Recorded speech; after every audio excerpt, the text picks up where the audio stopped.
What is going on, everybody? What is going on, the Catch fam? My name is John Dawson, and in today's video, we are breaking down our must-add waiver wire players moving into Week 9 of the 2023 fantasy football season. If you guys are new to the channel, this is all we do here all year round. Free fantasy football content all year long. Redraft, Dynasty, and Best Ball.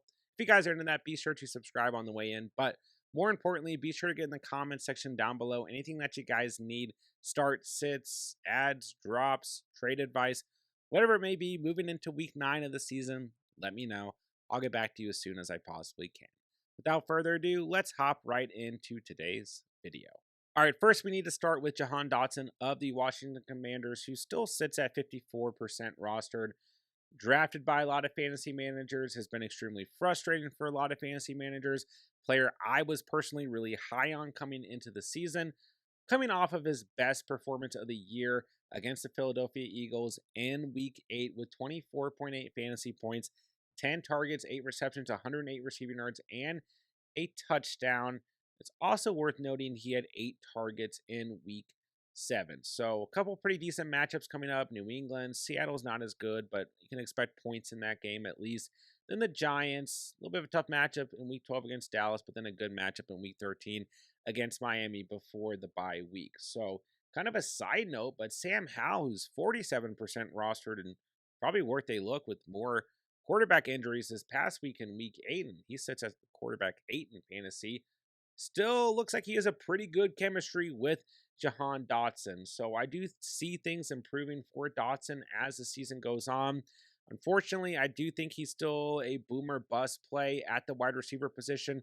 Probably a guy that you're throwing into your flex, but the production the past week, the targets in the last 2 weeks, definitely make him a player worth adding as we approach Week 9. Next up, we have another boomer bust wide receiver that you can throw into the flex on a week-to-week basis, and that is Rashod Shaheed of the New Orleans Saints, who comes in at 36% rostered, coming off of a massive fantasy performance in Week 8 against the Indianapolis Colts, where he had 153 receiving yards and a touchdown. I talked about Shaheed a lot coming into the year.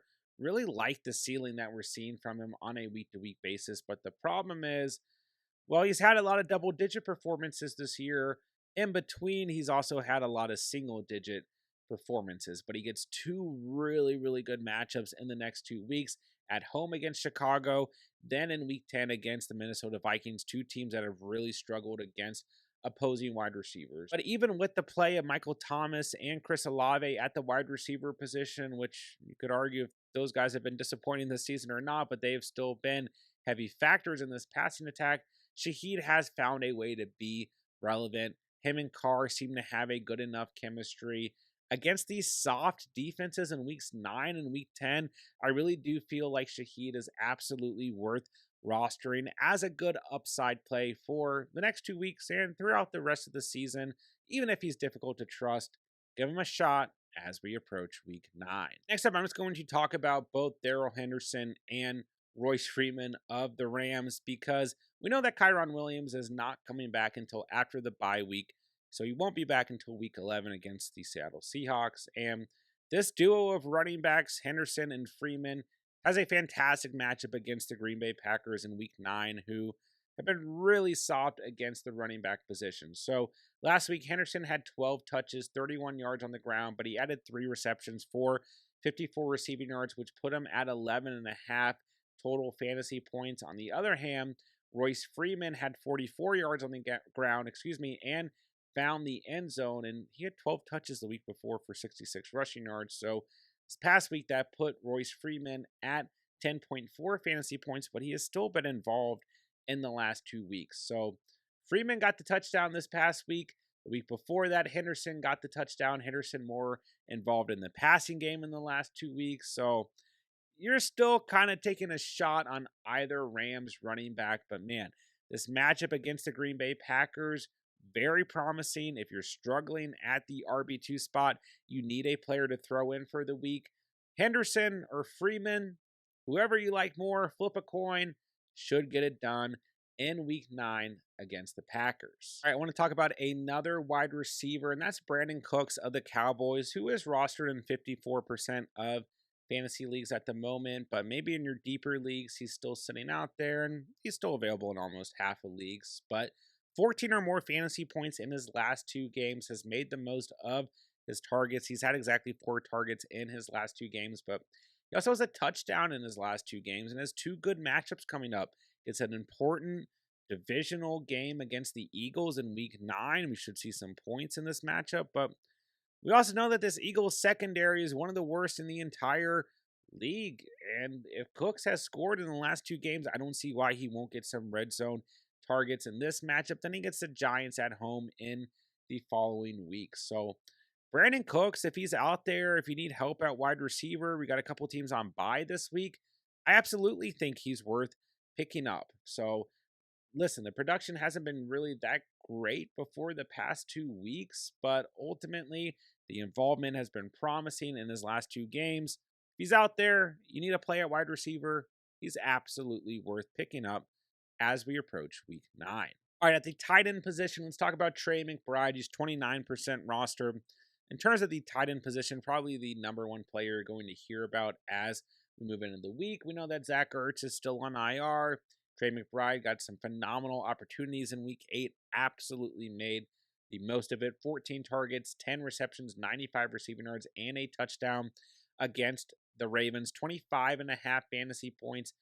Not the best matchup in week 9 against Cleveland. And I guess if there's anything I'm worried about with Trey McBride, it's a change at quarterback. Like, we know that Dobbs had some chemistry with Trey McBride, and now we're not exactly sure if we're going to see Clayton Tune or Kyler Murray as we approach week 9. If it's Kyler, I'm not really worried about it because, he liked to target Zach Ertz in the prior years, and there's chemistry there between quarterback and tight end. But every quarterback has different tendencies. We know that Dobbs had the chemistry with Trey McBride. I don't know what the quarterback play with Clayton Tune is going to look like. But with all that being said, okay, Trey McBride should see similar volume as the weeks continue to go on, and the upside is certainly here. If you guys were following the channel in the offseason in terms of dynasty formats, Trey McBride was a player that I was targeting pretty heavily. I really do like him as a player, so I'll take the opportunity here. Like I said, rostered in 29% of fantasy leagues. He should be available to pick up. Tight end is always a wasteland. At least give him a shot. At least the upside is there as we approach week 9. All right, very quickly, I'm going to mention Tamm Hill, who's moved up to 43% roster. We talked about him in last week's video. I still really like Tamm Hill, double digits in 3 games straight. And it's not really because he's being used as a tight end. At least it wasn't this past week against the Indianapolis Colts. But, man, he gets Chicago in week 9 before facing the Vikings in week 10. 2 good matchups here, even with Juwan Johnson coming back this past week, who basically saw no involvement in week 8. I still like Tamm Hill quite a bit. I definitely think he's worth picking up. He's a tight end 11 right now in fantasy football. Like I always say with Tamm Hill, expect disappointment on a week-to-week basis. You never know what you're going to get. But, man, it's hard to ignore the numbers. It's hard to ignore the production he's seen in the past 3 weeks. Tamm Hill's out there. You're struggling at tight end. Go ahead and scoop him up. All right, last but not least, we have to mention the Mayo Man himself, Will Levis. Boy, last week's must-start defense, as I talked about the Atlanta Falcons defense, great opportunity against a rookie quarterback, and I could have not been more wrong. 34.6 fantasy points for Will Levis in his first ever NFL start, 238 passing yards, 4 passing touchdowns, no turnovers. Okay. Short week this week for the Titans. They traveled to Pittsburgh. This defense, pretty good against the quarterback position. Good front 7. Not a very good secondary. We'll see what happens. But, man, the upside is there. We're dealing with a week where Kirk Cousins went down. Josh Dobbs is getting benched. Matthew Stafford got hurt. We still have other injuries at the quarterback position. The upside's here. If Will Levis is out there, he's 8% rostered, so he's probably out there. You just have to take the chance. What a great first start for a rookie quarterback. I don't think this is going to happen on a week-to-week basis, but, man, you have to at least give it a shot. Even if you're not starting him in week 9, he's worth rostering at this point. Credit to a young player, phenomenal performance in his first ever start, and we'll see what happens as we approach week 9. And that'll do it for today's video. If you guys did enjoy the content today or find it helpful, be sure to hit that like button on the way out and consider subscribing. If you guys are new here, this is all we do here all year long, free fantasy football content. If you guys are into that, be sure to subscribe. But more importantly, guys, get in those comments down below. Let me know what you guys need. Anything pertaining to the 2023 fantasy season, I'm here for you guys. Drop me a comment. I'll get back to you guys when I can. With that, I will say, thank you guys so much for watching and or listening. And remember, you saw it here on The Catch.